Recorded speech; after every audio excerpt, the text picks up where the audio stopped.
So again, I'm Howard Koh. I'm very honored to moderate the final panel of the day on advocacy. And we got a number of very impressive presenters who are going to be speaking to you.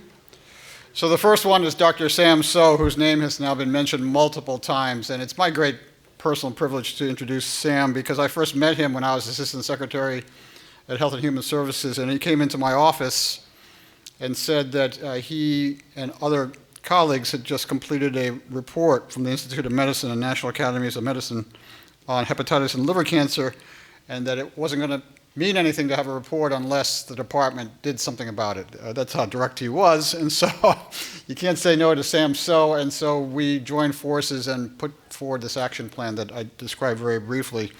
And so you've all heard about what a tremendous global force he is. He's known worldwide for his expertise in chronic hepatitis B and primary liver cancer prevention. He's advised us at HHS, at FDA, at the CDC. He's an advisor for the World Health Organization, and you're very, very lucky to have him here at Stanford. So big round of applause for Dr. Sam So.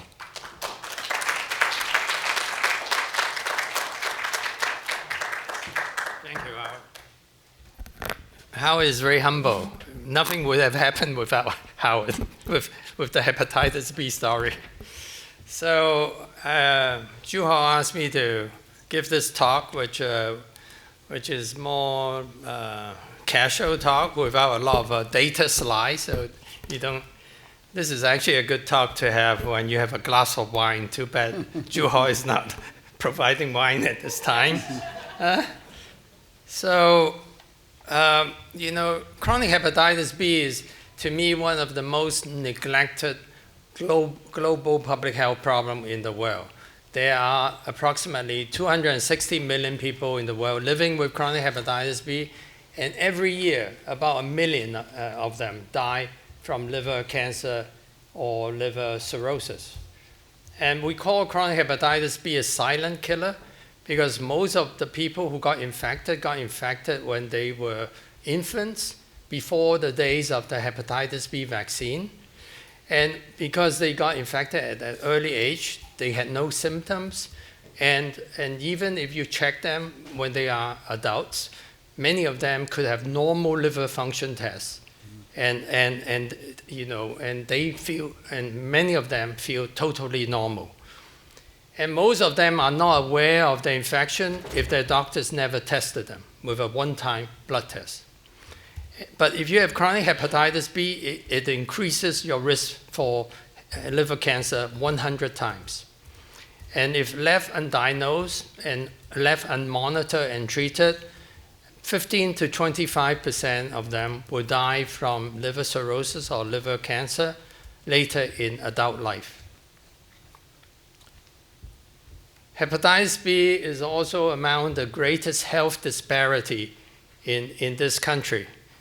This is data I'm presenting from the US CDC on pregnant women, where all the pregnant women are tested for chronic hepatitis B.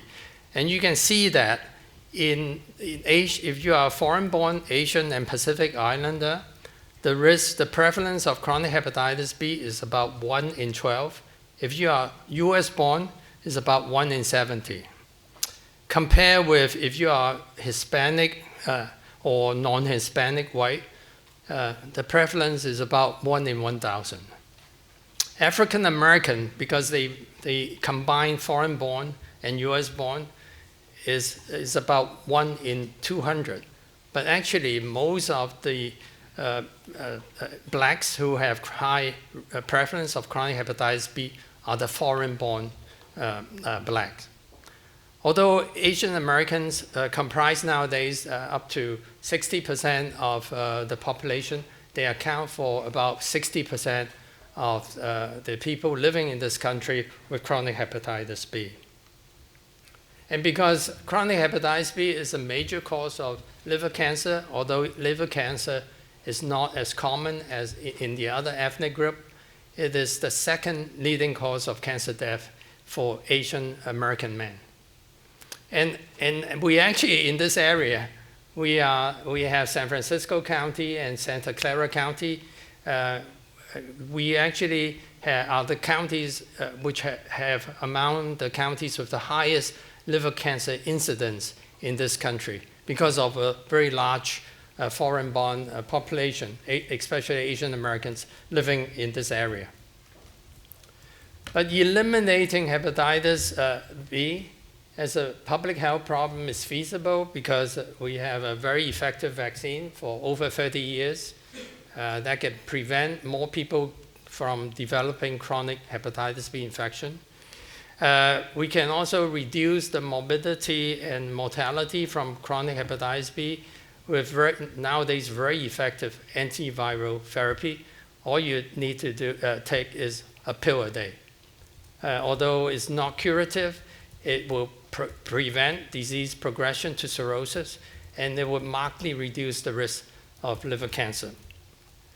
And you can reduce the disease stigma.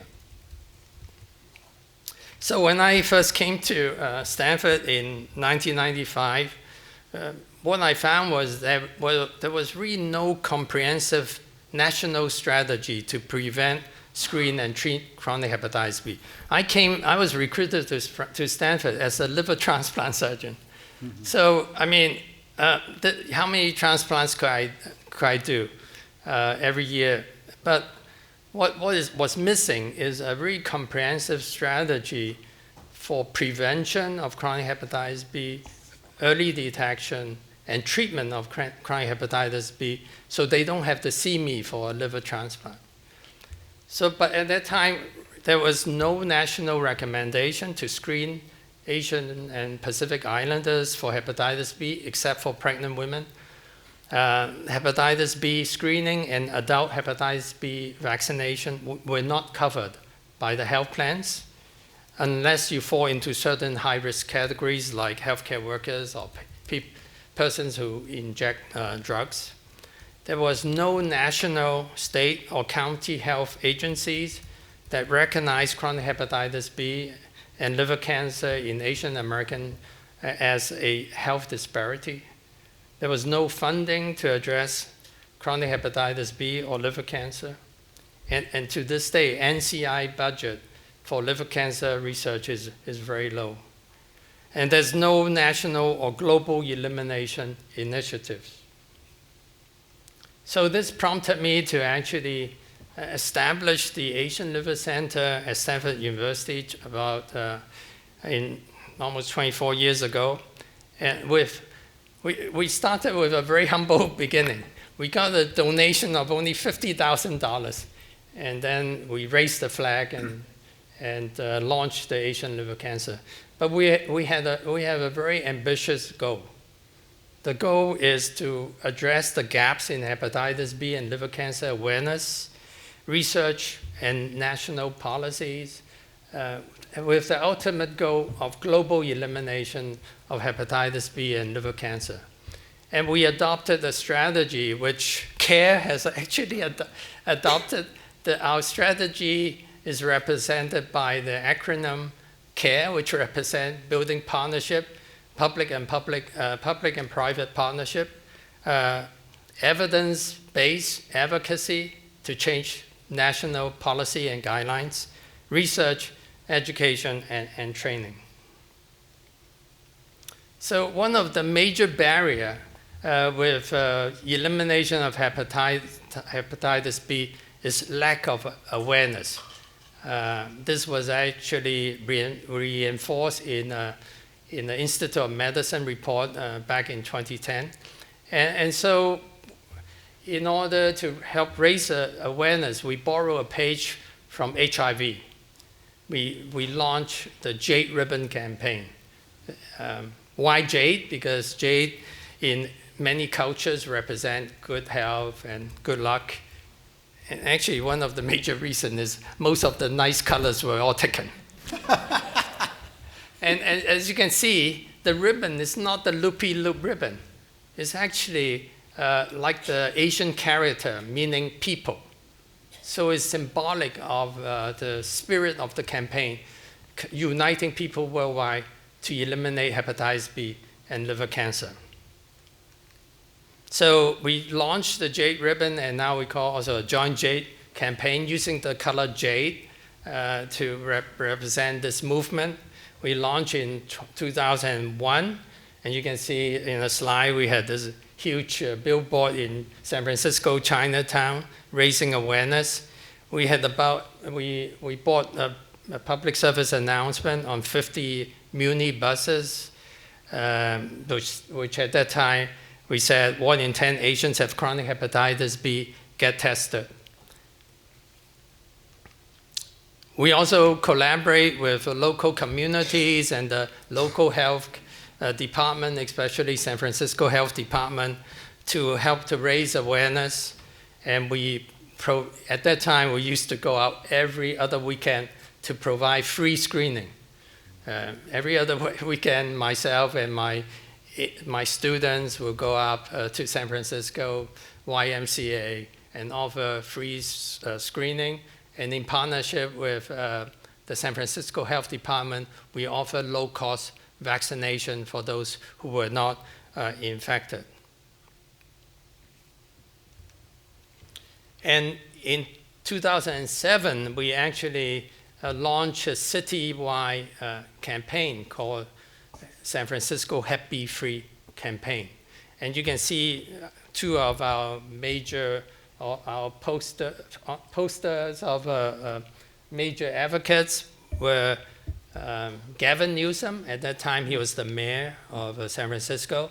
Now he's the governor of California. The other one is Fiona Ma. At that time, she was a city supervisor. Now she's the one in charge of all the money in California. He's the secretary, the state treasurer. And we basically make this as not just an Asian problem. This is a community public health problem. And we brought in very diverse communities to support it, such as the San Francisco the Giants. So to this day, 12 years later, every year there's one game, it's one Giants game. They will hand out baseball cards telling people to screen for hepatitis B and give them facts about hepatitis B. And on the bottom right picture, you can see besides San Francisco, we had other counties also join in the campaign. The one on the right is, lower right is Santa Clara County, also joined the campaign. And the lady on the back of the picture is actually Doug Owen's wife, who is the director of public health in Santa Clara County. I thought you should know since you brought up Doug's name all the time. So you can see, you can meet his wife. And what we did was we shared with communities across the US about our Hep B Free campaign so they can replicate it in their local communities. And so if you go across in many places across the US, you will find sort of similar Hep B initiatives, which we help to sort of establish in their local communities.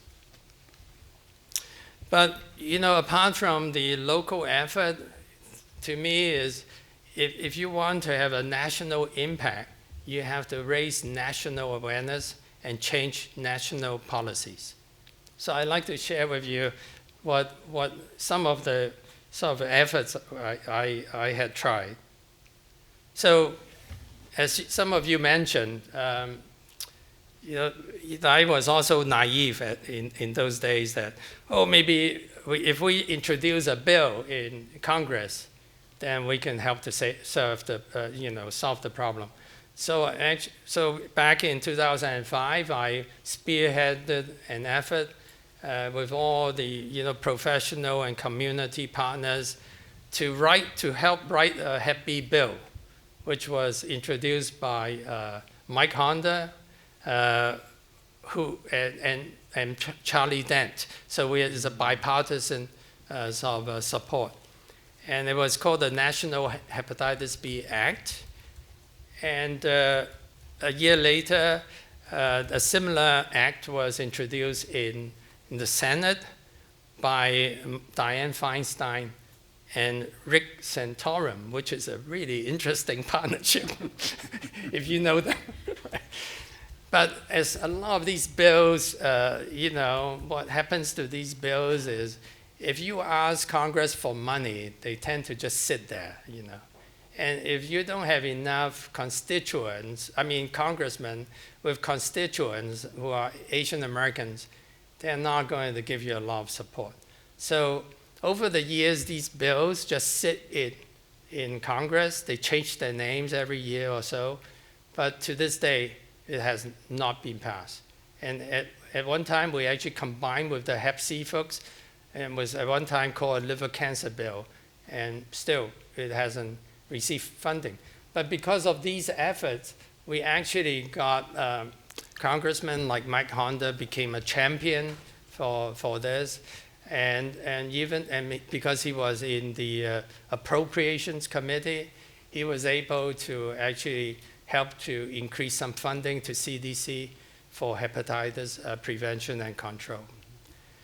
So I tried the Congress, okay? So we thought, what about in the state of California? Maybe we can introduce a bill in the state of California.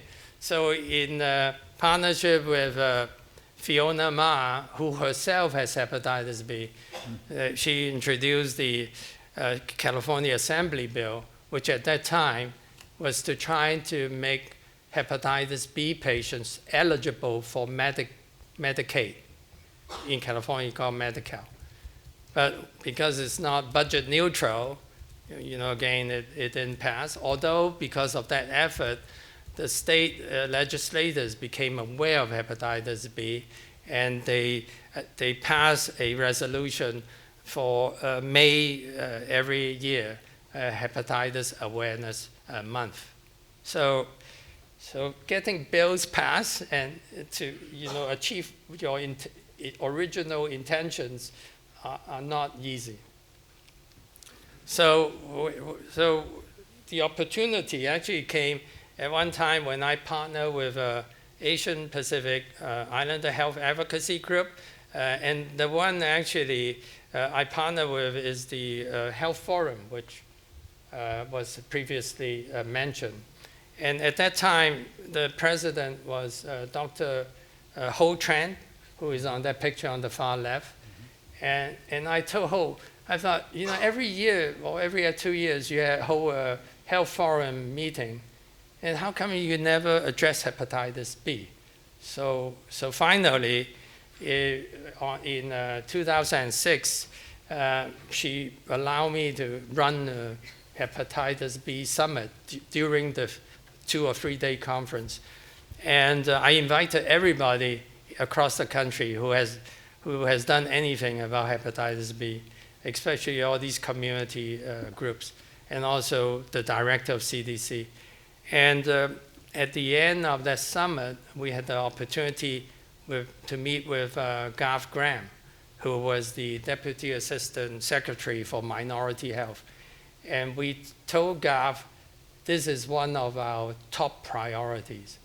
And so Garth went back and actually organized a national task force on hepatitis B expert panel.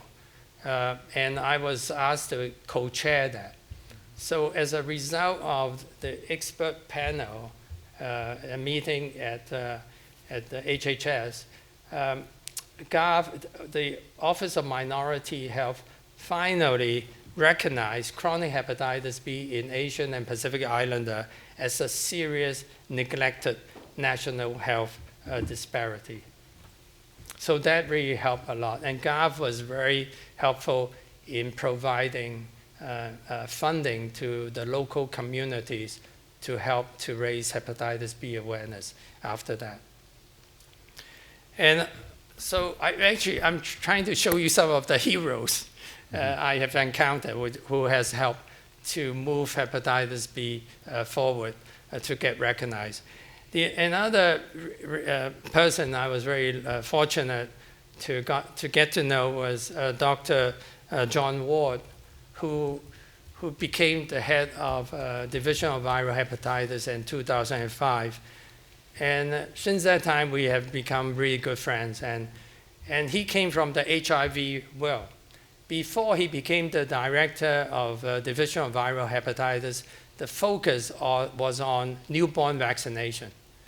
But John, since he came from HIV world, thought, well, what about screening and treatment? So we started working very closely together to address the gaps in national guidelines, especially on screening and treatment. And you know, actually some of our studies we did at the Asian Liver Center provided a lot of strong evidence for Asian screening of hepatitis B in the Asian community. One of them, which is often quoted, is a study we did. It's called Why We Should Routinely Screen Asian American Adults for Hepatitis B. And that study was based on over 3,000 Asian Americans we screened. And we found 2/3 of them are not aware of their infection. Okay. And so now, if you see CDC flyers about hepatitis B, they always say, yeah, 1 in 12 Asian Americans have hepatitis B, and 2 of 3 don't know they are aware. And that actually came from our study. That's what we found. And we, you know, having dealt with a lot of policymakers, if you don't show them the cost, they're not going to buy into whatever you advocate. So we did a cost effectiveness analysis, the first ever cost effectiveness analysis for hepatitis B screening in the US. And we found actually it is cost effective to screen all Asian Americans, whether they are foreign born or US born, for hepatitis B. And actually, that provided CDC with the data for their subsequent recommendation. So these recommendations, the first recommendation in 2006 was CDC recommend routine screening of foreign-born persons from Asia and Africa in countries with a hepatitis B surface antigen prevalence of over or equal to 8%. And after our series of meetings and experts of consultation, CDC came out with the subsequent recommendation of screening foreign-born persons, not only from Asia and Africa, but countries with hepatitis B prevalence rates of over or equal to 2%. Okay. So I think this is the power of some of these modeling to provide evidence-based data on cost effectiveness of screening. But I think the game changer actually was with the Institute of Medicine. I was invited to be the token surgeon on the Institute of Medicine Board of Public Health and Public Policy. And as a new member, they always invite us to make a presentation. Okay, so I presented the global and national burden of hepatitis B and what we should be doing about it. And as a result, the board became interested, and then I invited Dr. John Ward from CDC to come and make a presentation to the board. And subsequently, the board decided, oh, let's do a report on viral hepatitis in the US. And so that was funded by CDC, HHS, Office of Minority Health, and also the Veterans Affairs. And that was a very powerful report because the Congress actually respect IOM report, which is evidence-based. And so this is the picture of my other hero, Dr. Howard Koh. Okay, so as a result of that report, the US Senate, for the first time, asked the CDC for a budget justification to control viral hepatitis in the US. Okay. First time the US Congress paid any attention to viral hepatitis.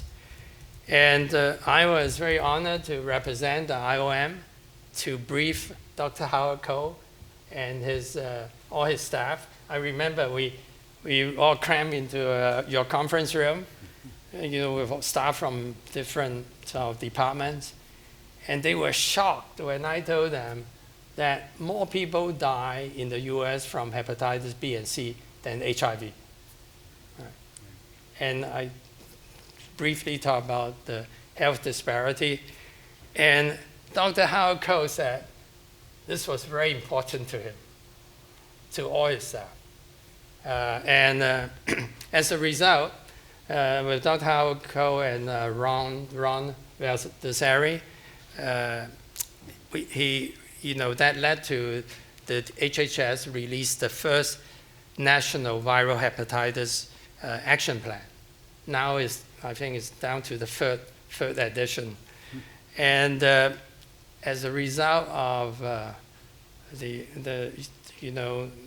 drive by Dr. Koh and Ron, it led to USPSTF to update the hepatitis B screening recommendations to include asymptomatic foreign-born persons, which actually end up adopting what CDC initially recommended. But I don't know whether you know, because CDC could make recommendations, but some of these recommendations were never adopted because USPSTF did not adopt them, right? So if you want to get coverage by health plans, you have to get USPSTF to recommend these CDC recommendations. So finally, thanks to Dr. Koh, hepatitis B screening and hepatitis B vaccination for adults were sort of included, became covered preventive services under the ACA. And by 2016, they also became covered by Center for Medicare and Medicaid. So now there's no excuse for what they used to tell my patients. Some doctors say, "Oh, you don't need to be screened because it was not covered." So we recently did 2 more reports with the National Academy of Science, Medicine, and Engineering, but I will skip through those. But recently we released a paper in Health Affairs where we look at the potential health impact and cost effectiveness of reaching a World Health Organization 2030 hepatitis B diagnosis and treatment target of 90% diagnosis and 80% on treatment. We found that if we reach the WHO target by 2025, we can, prevent almost 40% of liver-related deaths.